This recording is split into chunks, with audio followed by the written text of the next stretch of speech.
오늘 하나님께서 내려주신 은혜의 말씀은 히브리서 13장 11절에서 16절까지의 말씀입니다. 오늘 전할 말씀의 제목은 영문 밖으로입니다. 오늘 이 말씀을 통해서 하나님이 기뻐하시는 제사가 무엇인지, 또 우리는 어떤 삶의 제사로 하나님께 기쁨을 드릴 수 있는지 그 방법을 이 본문 말씀을 통해 찾아보려고 합니다. 오늘 영문 밖으로라는 의미의 뜻을 우리가 정확히 살피고 기억한다면 아마 우리의 삶이 달라질 수 있을 겁니다. 오늘 이 말씀을 통해서 우리 함께 다 은혜를 받으시고 하나님이 주시는 귀한 말씀을 통해 한 주의 삶에 영의 양식이 됐으면 하는 바람 간절합니다. 우리는 지난 시간에 사무엘 하 말씀을 통해서 다윗의 일생을 살펴봤습니다. 사무엘 선지자는 하나님이 기름 부어 세운 하나님의 종입니다. 한나의 간절한 기도와 하나님의 말씀을 전한 선지자에 대한 그 갈급함이 사무엘이라는 종을 이 땅에 잉태케 하시죠. 그리고 그 사무엘을 통해서 하나님은 귀한 말씀을 세상에 선포하게 하셨습니다. 이 사무엘 하에는 다윗의 일생이 기록이 되어 있죠. 1장부터 6장까지는 다윗이 명실상부한 이스라엘의 통합왕으로 등극을 하고 또 평화의 도시라는 예루살렘으로 수도를 옮깁니다. 그리고 다윗은 하나님의 언약궤가 20년 동안 사람들의 기억에 잊혀져 있음을 생각해내고 아비나답에 보관되어 있는 하나님의 언약궤를 예루살렘으로 옮기죠. 사실 이 의미는 굉장히 큰 의미입니다.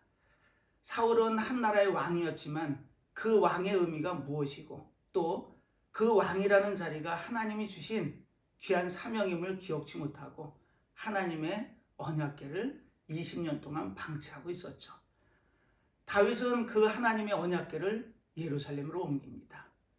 물론 그 중간에 베레스 우사라는 지명이 탄생을 하죠.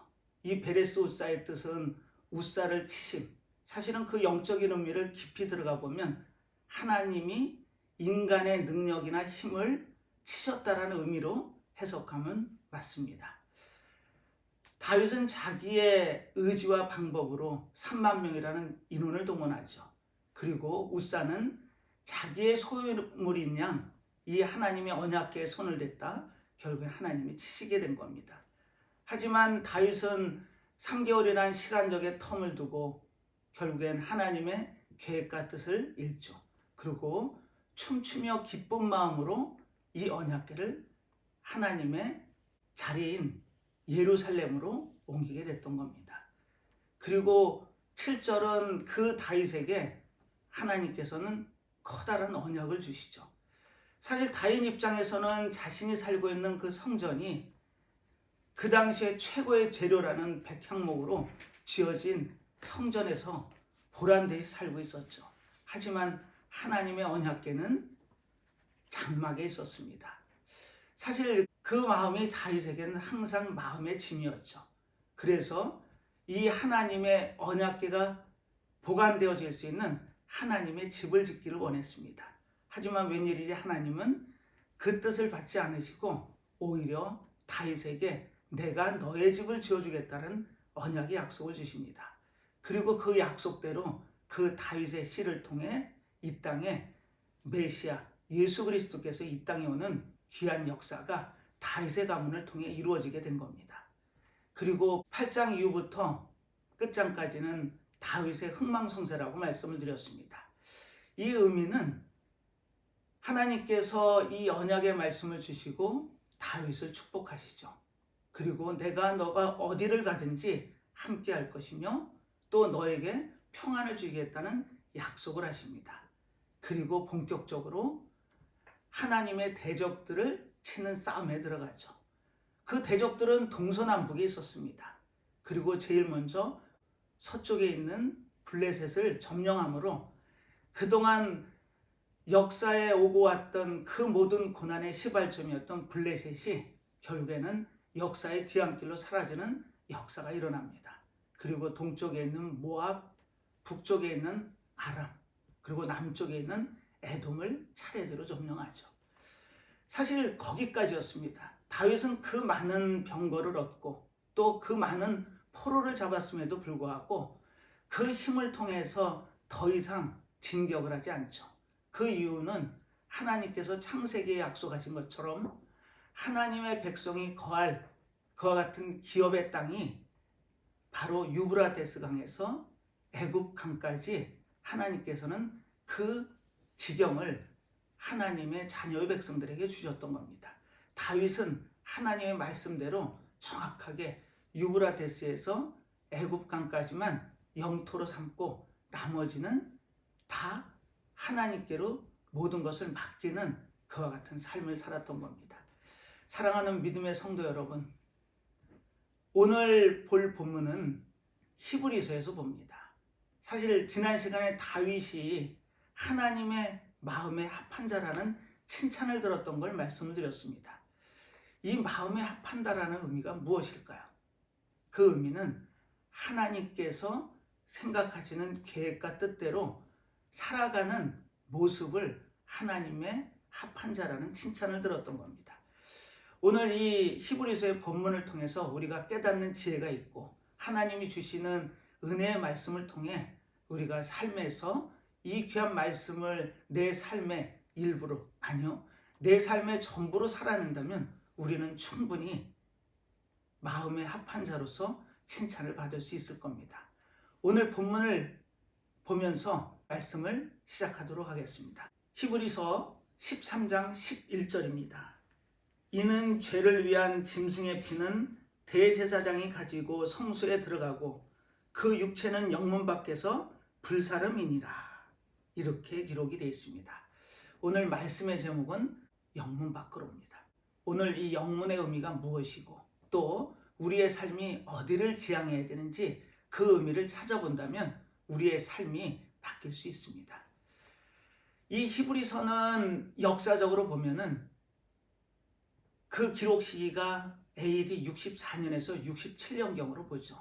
그러면 그 기간 중에 로마의 대화재가 있고 또 그 대화재의 원인을 기독교인으로 몰아서 네로가 이 기독교인을 심하게 박해를 하던 그 시점에 쓰여진 서신서입니다. 하지만 이 안타깝게도 이 서신서는 누가 썼는지는 알 수가 없습니다.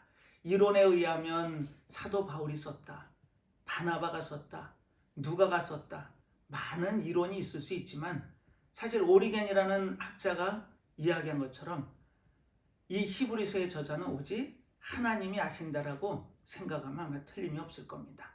하지만 이 서신서가 전해진 대상은 분명합니다. 그 대상이 누구죠? 바로 히브리인입니다. 이 히브리인이라는 의미는 하나님께서 믿음의 사람으로 아브라함을 세우시죠. 그 아브라함에게 갈대아 우르 땅 이방 땅에 살고 있는 아브라함을 부르실 때 본토 친척 아비집을 떠나 내가 가리키는 땅으로 가라는 말씀을 하시죠. 그리고 아브라함은 갈 곳도 모르고 정처 없이 하나님의 말씀대로 가족을 이끌고 그 여행길을 떠납니다. 하지만 그 여행길이 쉬운 길은 아니었죠. 그래서 잠시 하란에 정착했다가 롯 조카를 포함한 가족을 다 대동하고 강을 건넙니다. 그 강이 바로 유브라데스 강이죠. 가나안 족속들 입장에서 보면은 타지에서 온 외지인입니다. 그래서 그들을 큰 강을 건너온 민족이다 해서 히브리인이라고 부르기 시작했죠. 그래서 아브라함의 자손이 히브리인으로 명명되고 있었던 겁니다. 자, 이 히브리인은 다른 말로 이스라엘 백성들, 즉 로마 치하에서 어려운 박해 가운데 힘든 삶을 살아가고 있던 유대계 그리스도인을 부르는 명칭입니다. 자, 이들에게 과연 저자는 무슨 이야기를 하고 싶었을까요? 그 시대의 시대상을 본다면 우리는 쉽게 이해할 수 있을 겁니다. 그 당시에 이 기독교를 믿는다라는 유대계 그리스도인들 입장에서는 쉬운 문제가 아니었습니다. 삶 자체가 전쟁이었죠. 아마 3, 4중고에 시달렸음이 틀림이 없습니다.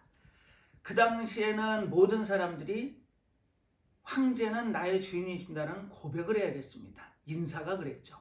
가이사가 주인입니다. 하지만 예수 그리스도를 믿고 나의 구주로 고백한 그리스도인들한테는 그 고백이 나올리 만무합니다. 그래서 그 고백을 하기 싫어서 따로 뭉쳐서 살고 피해서 살게 됐던 겁니다. 그러다 보니 경제적인 핍박은 이루 말할 수 없었겠죠. 경제 자체가 꾸려가는 게 쉽지가 않았을 겁니다. 그와 같은 상황에서 로마의 대화재가 일어나고 어마어마한 박해가 이루어지죠. 단지 예수 그리스도를 믿는다는 그 믿음 하나 때문에 감옥에 갇히고 핍박을 당하고 고문을 당하고 심지어는 죽기까지 했던 겁니다. 이런 상황에서 본토 유대에서는 이런 전언을 보내고 있었죠. 유대교로 다시 돌아와라. 그래서 고민 가운데 배교자도 나오고 또 믿음이 흔들리는 이와 같은 상황에서 지금 히브리서 기자는 이 히브리인들, 유대계 그리스도인들에게 이 서신을 통해서 예수 그리스도가 누구신지 또 우리가 믿는 믿음이 무엇인지 우리의 삶이 무엇인지를 전하고 싶었던 겁니다. 그래서 저자는 믿는 도리의 사도시며 대제사장이신 예수를 깊이 생각하라.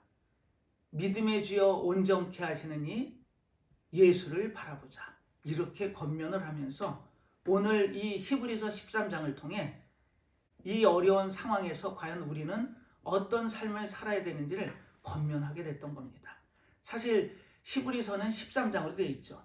12장까지는 하나님의 말씀, 즉 교리를 기록하고 있습니다. 그리고 13장에는 우리의 삶은 어떻게 가야 되는지를 기록하고 있다고 보면 틀림이 없습니다.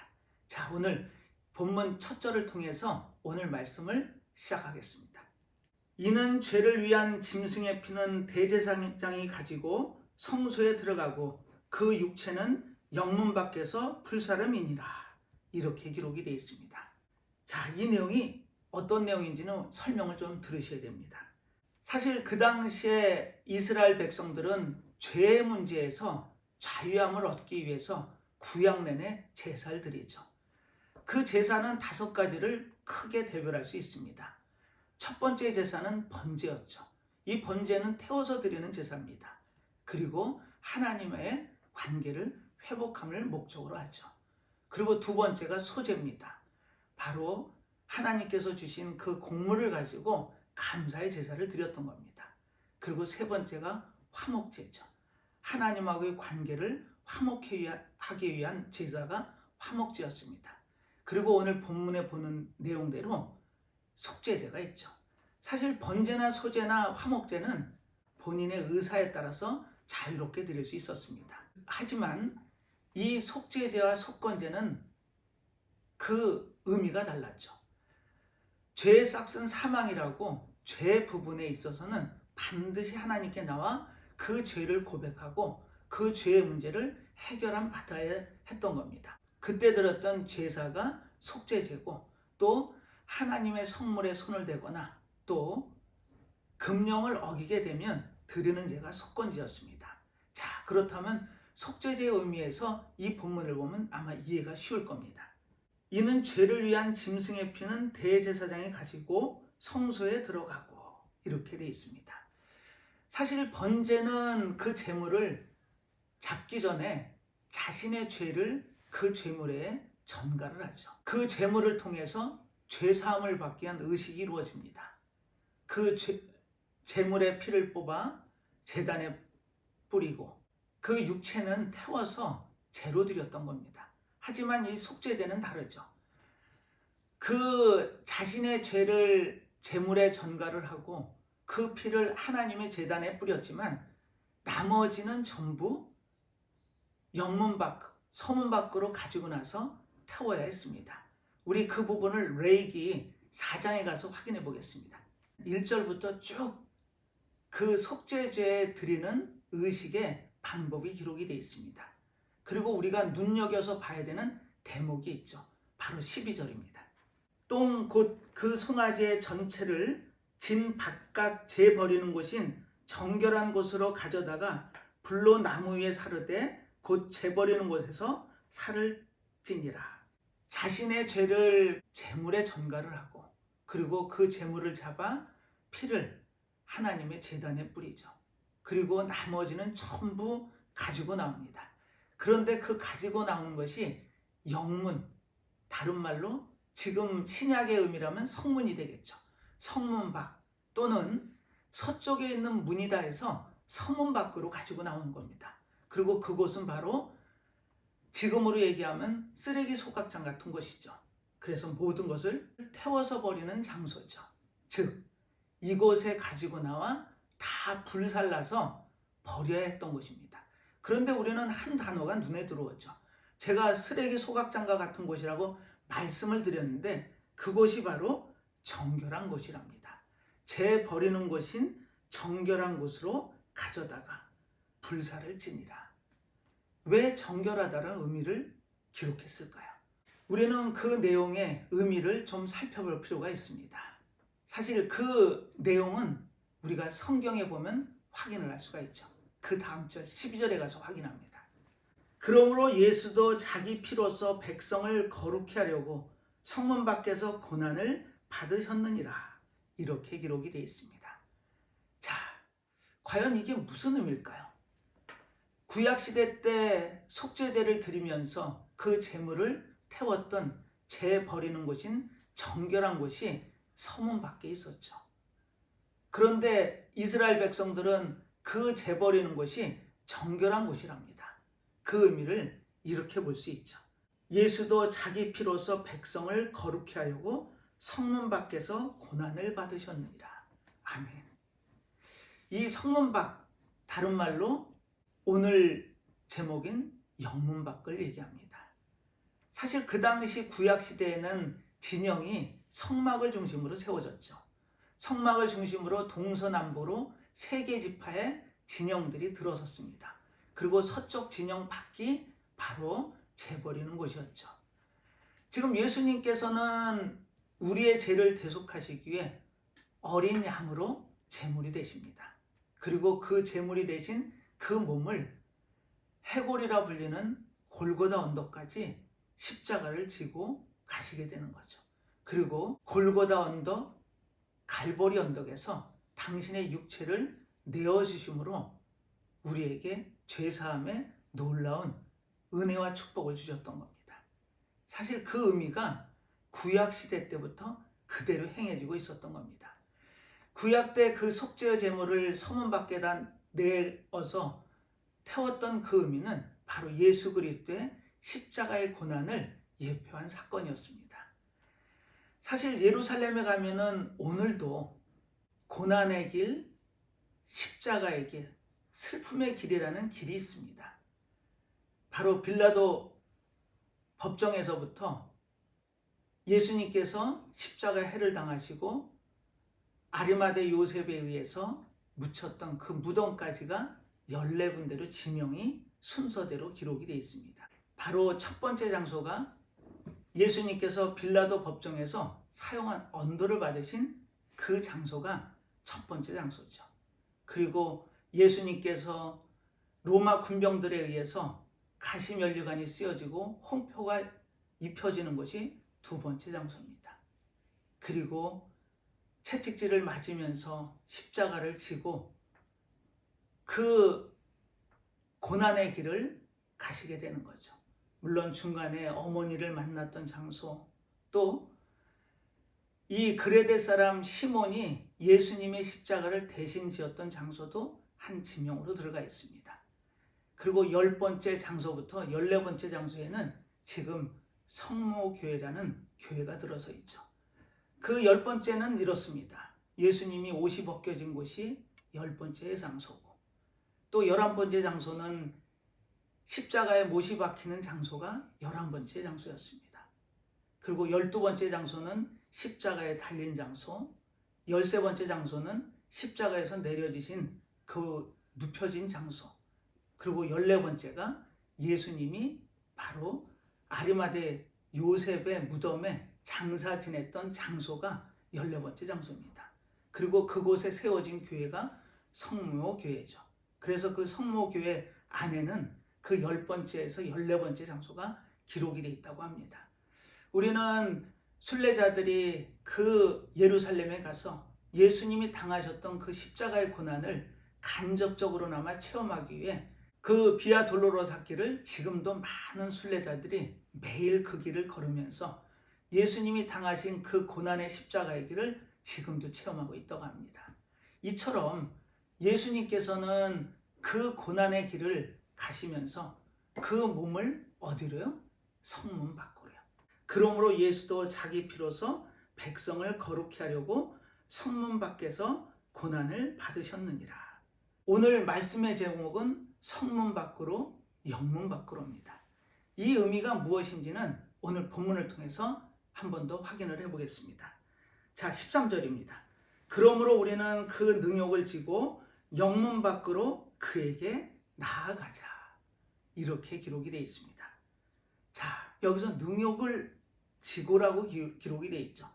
우리는 신앙생활을 하면서 예수 그리스도를 믿고 나의 구주로 고백을 하고 그분의 대속하심을 통해 나의 죄가 사해져서 의인의 길을 들었을 수 있다라는 그와 같은 생각에 우리는 신앙생활이 어쩌면 무병장수 만사 형통이 보장된 길로 오해하거나 착각할 수 있습니다. 하지만 예수 그리스도를 따르는 그 길은 능욕의 길, 치욕의 길이었던 겁니다. 예수님을 따른다라는 그 의미는 우리에게 영광만 보장된 것이 아니고 이처럼 능욕, 치욕도 있을 수 있다라는 겁니다.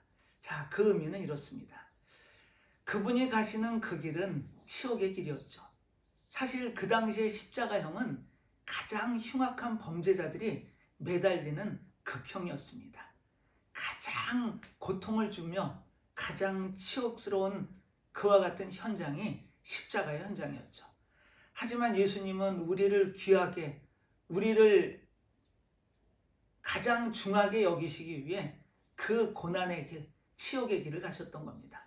그럼 우리 또한 그분을 믿는다고 하면서 우리는 영광된 길만을 기억하고 그 길만 지향할 수는 없습니다. 그분이 지신 그 치욕의 길을 우리는 갈 수 있어야 되는 겁니다. 지금 그 당시에 히브리서의 대상이 됐던 유대계 기독교인들한테는 사실은 치욕이 맞습니다. 이방인들 눈에 비친 모습으로는 그 예수 그리스도를 믿는 믿음으로 그와 같은 삶을 산다라는 것이 아마 이해가 되지 않는 부분일 수도 있었을 겁니다. 그리고 그분을 위해서 그 고난, 치욕을 능히 감당할 수 있다는 건 믿음의 결과였죠. 그들이 흔들리는 그 믿음 안에서 지금 히브리서 기자는 치욕을 지자는 권면을 하고 있었던 겁니다. 자, 그 길이 어떤 길인지 우리는 그 다음 절에서 확인할 수 있죠. 우리가 여기는 영구한 도성이 없고 오직 장차 올 것을 찾나니. 사실 우리가 사는 세상의 도성은 영원할 수 없습니다. 사실 전쟁사에서 성은 큰 역할을 하죠. 그래서 전쟁의 모티브가 공성전이었습니다. 성을 공격하는 거였죠. 하지만 세상이 지나고 세월이 바뀌며 대포가 전쟁의 주무기로 등장하면서 성의 가치는 없어졌습니다. 오히려 타편만 될 뿐이었죠. 이처럼 세상의 성은 우리가 삶의 지향점으로 삼을 수 있는 성의 의미가 아니었던 겁니다. 우리의 안전, 우리의 평안을 보장할 수 있는 것이 아니라는 의미죠. 그래서 우리는 어떻게 해요? 오직 장차 올 것을 찾나니. 계시록에 보면은 새 예루살렘 성이 등장하죠. 그 의미는 하나님의 나라입니다. 하나님의 나라를 지향하고 예수 그리스도를 믿는 믿음 안에 사는 우리들은 세상의 성이 아니라 그 오시마 약속하심처럼 우리에게 올 그 예루살렘 성을 우리는 바라보고 기대해야 되는 겁니다. 자, 오늘 하나님이 기뻐하시는 제사가 있다고 본문은 16절에 강조하고 있는데요. 우리 15절, 16절을 통해서 과연 하나님이 기뻐하시는 제사가 어떤 모습이고 또 하나님이 기뻐하시는 마음에 합한 자가 어떤 모습인지를 오늘 마지막으로 찾아보려고 합니다. 15절입니다. 이러므로 우리가 예수로 말미암아 항상 찬미의 제사를 하나님께 드리자. 이는 그 이름을 증거하는 입술의 열매니라. 여기서 찬미의 제사가 나옵니다. 찬미의 제사. 찬송의 제사. 이 찬미 찬송의 의미가 뭐죠? 그것은 히브리어 중에 야다라는 단어가 있습니다. 찬송하다라는 의미죠. 그런데 그 의미를 깊이 들어가 보면 감사하다라는 의미도 있습니다. 우리는 찬송과 감사를 함께 생각해야 됩니다. 시편 40편에 가서 보면은 새 노래라는 이 의미가 나오면서 찬송을 보고 두려워하여 그들이 여호와를 의지하느니라 라는 대목이 나오죠. 자, 이 의미는 찬송을 하는 모습을 보고 그 모습을 본 사람들이 두려워 안 됩니다. 자, 이 의미가 어디에 있을까요? 그 당시에 이 히브리인들, 이스라엘 백성들은 어마어마한 핍박을 당했죠. 사실 감옥에 갇힌 사도 바울과 실라는 그 감옥 안에서 하나님께 깊은 찬양을 드렸습니다. 그 모습을 본 사람들의 느낌은 어땠을까요? 아마 모르긴 몰라도 의아스럽기도 했겠지만 두려움도 있었을 겁니다. 그 의미는 이렇죠.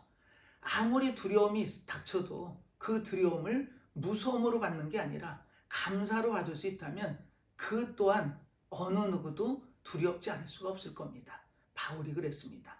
바울의 담대함은 성경 곳곳에서 우리가 확인을 할 수 있죠. 어떠한 어려움과 형편에서도 바울은 담대할 수 있었습니다. 그리고 하나님께 찬양을 드렸죠. 그 찬양의 의미는 뭐라고요? 감사였습니다. 내가 지금 이 처한 환경과 여건이 세상의 눈으로 보면 이해 안 될 수도 있습니다. 하지만 바울은 하나님께 감사할 수 있는 믿음이 있었습니다. 이처럼 찬미의 제사, 찬양의 제사, 감사의 제사가 우리가 드리는 예배의 의미입니다. 우리는 이 예배의 자리에서 얼마나 기뻐하고 계시나요? 얼마나 감사하고 계시나요? 그래서 예배의 5가지 요소 중에 감사가 반드시 들어가는 겁니다. 우리는 우리의 처지와 형편에서 입으로 감사가 안 나올 수 있습니다. 하지만 그 찬양을 부르고 그 찬양 가운데 그 감사의 마음이 새록새록 우리 마음에서 일어난다면 우리는 어떠한 형편도 이겨낼 수 있습니다. 지금 히브리서 기자가 이 서신을 받아보는 히브리인들, 즉 고난받는 유대계 그리스도인들에게 이렇게 권면하고 있었던 거죠. 자, 그리고 마지막 절입니다. 16절입니다. 오직 선을 행함과 서로 나눠주기를 잊지 말라. 이 같은 제사는 하나님이 기뻐하시느니라. 아멘. 우리는 여기서 한 가지 대목을 눈여겨보셔야 됩니다. 제사, 즉 오늘로 얘기하면 예배죠. 그 예배 중에 하나님이 기뻐하시는 예배가 있답니다. 그런데 그 예배의 내용이 놀랍습니다. 선을 행하고 서로 나눠주기를 잊지 말라. 어떻게 이 모습이 하나님이 기뻐하시는 제사가 될 수 있을까요? 그래서 히브리서 기자는 1절 이하에 그 내용을 담아놨습니다. 한번 확인해 보시죠. 히브리서 13장 1절입니다. 형제 사랑하기를 계속하고, 이 대목을 NIV 성경에서는 keep on loving으로 기록이 되어 있습니다. 사랑하기를 계속하랍니다. 원문에 보면 계속이라는 의미가 3번에 걸쳐서 나오죠. 형제 사랑하기를 계속하랍니다. 자, 그 당시에 이스라엘 백성들이 당하는 핍박은 아마 우리가 경험해보지 못한 그런 어려움이었을 겁니다. 우리는 지금 요즘의 시대에 참 편한 신앙생활을 하죠.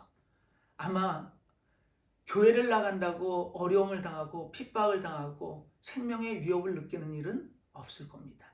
하지만 그 당시에는 예수 그리스도를 믿는다는 그 이유 하나 때문에 핍박을 당하고 생명의 위협을 느끼고 린치가 가해지는 그와 같은 시대 상황이었죠. 그런데 거기에 형제를 사랑하랍니다. 이 대목이 하나님이 기뻐하시는 제사의 의미였던 겁니다. 형식적으로 드리는 거창한, 거룩한, 형식적인 예배가 하나님이 기뻐 받으시는 예배가 아니고 오직 삶에서 실천해내는 삶의 예배가 진정한 예배임을 우리는 오늘 기억하셔야 됩니다. 2절입니다. 손님 대접하기를 잊지 말라. 이로써 부지 중에 천사들을 대접한 이들이 있었느니라. 여기서 또 대접이 나옵니다. 사실 이 대목을 우리가 이해하려면 예수님께서 마태복음에 우편의 양과 좌편의 염소로 가르실 때 우편의 양을 복받은 자들이라고 말씀을 하십니다. 그리고 너희들은 내가 줄였을 때 먹을 것을 주고 목마를 때 마실 것을 줬으며 나그네 되었을 때 영접했고 옷을 벗었을 때 나를 입혔으며 내가 병들었을 때 나를 돌보고 내가 감옥에 갇혔을 때 와서 나를 돌아보았다라고 칭찬을 하시죠. 그랬더니 이런 대답을 합니다. 그 복받은 자들이 우리가 언제 그런 일이 있었습니까? 그때 내 형제들 중에 가장 작은 자에게 한 것이 나에게 한 것이었다라고 말씀을 하시죠. 그 말씀을 지금 이 히브리서 기자가 이 2절에다 담아놓은 겁니다. 우리가 형제들 중에 가장 작은 자에게 했던 그 모습을 하나님은 기억하셨던 겁니다. 그것이 나에게 했던 그 모든 것이 되고 그것을 통해 너희가 의롭다, 복받은 자의 자리에 들어갈 수가 있다는 것을 강조하고 있었던 거죠. 자, 3절입니다. 자기도 함께 갇힌 것 같이 갇힌 자를 생각하고 자기도 몸을 가졌은 즉 학대받는 자를 생각하라. 갇힌 자, 학대받은 자. 지금 그 당시의 모습이었습니다. 예수 그리스도를 믿는 크리스찬들이 그 이유 하나 때문에 갇히고 고난당하고 힘들어할 때 같이 하랍니다.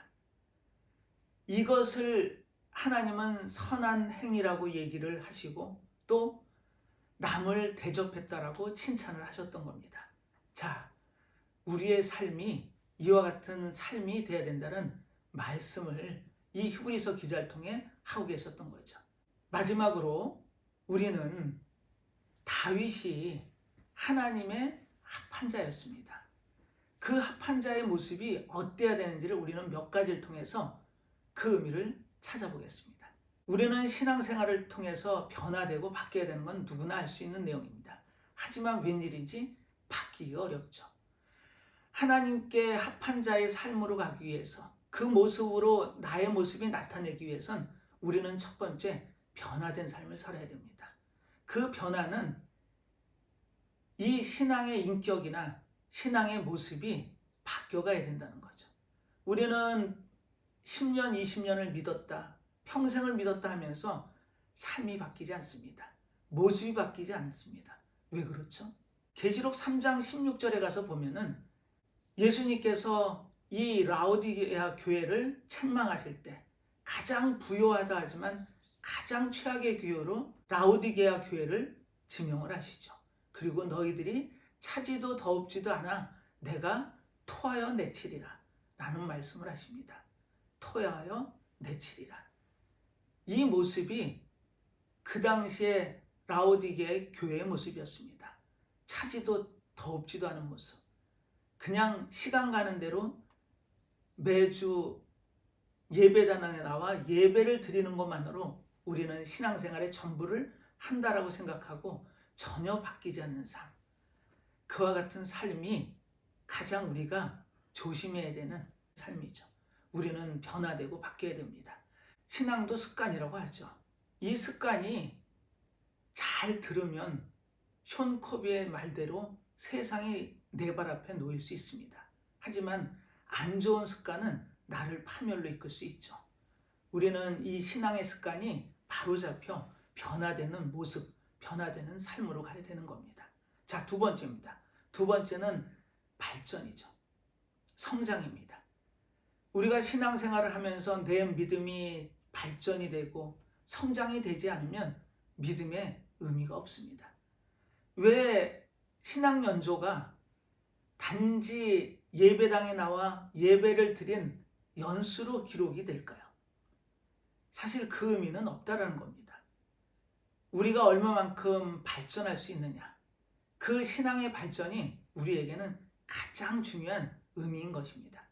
신앙 인격이 발전하지 않고 그 자리에 있거나 오히려 믿음이 퇴보한다면 그것은 하나님이 기뻐하시는 자리의 삶은 절대 아닐 겁니다. 우리는 그래서 그 발전하는 모습을 믿음의 삶에서 이루어내야 되는 겁니다. 에베소 기자는 이렇게 증언하죠. 범사에 그에게까지 잘할지라. 그는 머리요 그리스도니. 우리는 예수님을 따라 그분의 삶을 사는 하나님의 믿음의 자녀의 백성입니다. 그분의 삶을 따라 우리가 영문 밖으로 간다라는 의미는 그분이 지시는 그 고난의 삶까지도 우리가 몸으로 받아내고 또 그 과정을 통해서 변화된, 발전되는, 나아가는, 성장하는 믿음의 삶을 하나님은 기뻐하신다는 의미입니다. 자, 그리고 세 번째가 헌신이죠. 이 헌신은 하나님의 일입니다. 하나님의 일을 우리는 얼마나 하고 계시나요? 혹시 이 믿음 생활하는 것이 하나님께 나의 필요만 채우기 위한 하나의 방법으로 신앙생활을 하고 계시진 않나요? 우리는 예배당에 나와 예배를 드리면서 하나님께 간구를 합니다. 내가 필요한 거, 내가 원하는 거, 그것만 해달라고 아무리 말씀을 드려야 하나님께서는 그것을 기뻐하시진 않죠. 하나님께서 기뻐하시는 모습은 바로 마태복음 6장 33절에 기록이 되어 있습니다. 너희는 먼저 그의 나라와 그의 의를 구하라. 그리하면 이 모든 것을 더하시리라. 그것이 우리가 헌신해야 되는 이유고 목적입니다. 헌신은 어쩌면 가장 확실한 투자다. 그런가요? 우리는 과연 하나님의 일을 얼마나 해드리나요? 우리의 삶 가운데 하나님의 일을 하기 위해 애쓰고 힘쓰는 그 모습들이 우리에게는 반드시 필요합니다. 자, 그리고 마지막으로 네 번째가 감사입니다. 이 감사라는 의미는 우리의 믿음의 삶에서 반드시 있어야 되는 경외함입니다. 왜 그럴까요? 아무리 힘들고 어려울 때 감사할 수 있는 믿음이라면 어떠한 어려움도 이겨낼 수 있다는 겁니다. 다윗은 천신만고 끝에 이스라엘의 왕으로 쓰죠. 그리고 그 왕으로 쓴 다윗이 하나님을 걱정합니다. 하나님의 처소가 자신의 처소와 비할 바가 아니고 하나님의 영광이 오히려 자신의 영광보다 못할 수 있다는 생각에 나중엔 송구함으로 바뀌게 됩니다. 그래서 내가 과연 하나님을 위해서 할 수 있는 일이 무엇인지를 찾고 또 그분이 기뻐하시는 삶이 무엇인지를 찾아야 되는 의무가 있었던 겁니다.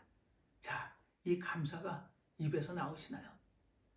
우리가 예배의 자리에 있으면서 만약에 감사하지 못한다면 그 예배는 의미가 없습니다. 하나님의 자녀의 백성들이 주 이름은 예배당에 나와 또 요즘처럼 비대면 예배로 예배를 드리죠. 하지만 그 예배의 의미는 가장 중요한 것이 감사였던 겁니다. 그 감사하는 자가 기쁠 수 있습니다. 다윗이 하나님의 언약궤가 예루살렘에 들어왔을 때 뛰고 기뻐하고 노래를 했습니다. 그 모습이 신앙인의 모습이고 삶이어야 됩니다. 우리는 하나님을 믿는 믿음 안에 살죠. 그리고 하나님의 합한 자로 쓰길 원합니다. 그렇다면 우리는 이 오늘 본문의 말씀처럼 영문 밖으로 나가야 됩니다. 이 영문이라는 것은 성문을 얘기하죠. 성문 안쪽에는 구원이 없습니다. 왜? 이 성문 안에서 그렇게 매일매일의 제사가 이루어졌죠. 속죄가 이루어졌습니다. 하지만 영문 밖으로 나가신 그분의 희생만 우리를 구원할 수 있었던 겁니다. 믿음의 백성들 하루하루의 삶을 살면서 우리는 늘상 영문 밖에 시선이 모아져야 됩니다. 세상에 모아진 시선은 우리에게 희망이 없다는 겁니다. 영원한 성이 없다는 겁니다. 그래서 우리는 그 시선을 영문 밖으로 돌려야 되는 겁니다. 믿음 안에 사는 우리의 삶이 하나님이 기뻐하시는 삶이 되려면 이처럼 선을 행하고 서로 나누어 주기를 잊지 말며 하나님이 기뻐하시는 삶의 제사를 살면서 시선은 영문 밖으로 향해야 되는 겁니다. 우리의 삶 이처럼 산다면 하나님이 기뻐하실 거고 우리의 삶 자체가 기쁨으로 충만할 겁니다. 하루하루의 삶에서 어려움과 힘들 때마다 그 영문 밖에서 당신의 몸을 내어주신 그분의 그 고귀한 희생을 기억하고 체험할 수 있다면 우리는 하루의 삶에서 감사가 끊이지 않아야 되는 겁니다. 사랑하는 믿음의 성도 여러분, 이처럼 우리의 삶 가운데 늘 감사의 마음이 절로 나오고 찬양이 절로 나오는 그와 같은 삶 가운데 나아가 하나님이 기뻐하시는 하나님의 합한 자의 삶을 사는 귀한 삶을 사는 우리 모두의 삶이 되기를 간절히 축원하면서 오늘 말씀을 마무리하도록 하겠습니다. 기도하겠습니다. 하나님 아버지, 오늘도 하나님의 은혜의 말씀을 통해 우리의 시선을 영문 밖으로 향하게 하셨습니다. 그 영문 밖은 쓰레기가 태워지는 지저분한 곳이 아니고 정결한 곳이라고 말씀을 하셨습니다. 주님의 희생이 우리를 그 시선을 통해 기쁨으로 바꿔주실 줄 믿습니다.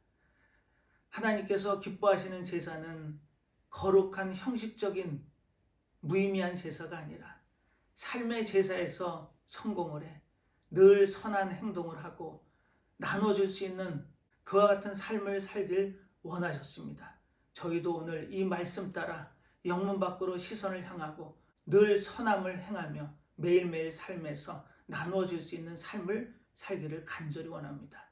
저희들에게 힘 주시고 능력 주셔서 하루하루의 삶 가운데 모든 것을 기쁨으로 받고 감사로 답할 수 있는 귀한 믿음 안에 사는 저희들이 되기를 간절히 바라옵고 원하며 모든 말씀 예수님의 이름으로 기도드리옵나이다. 아멘.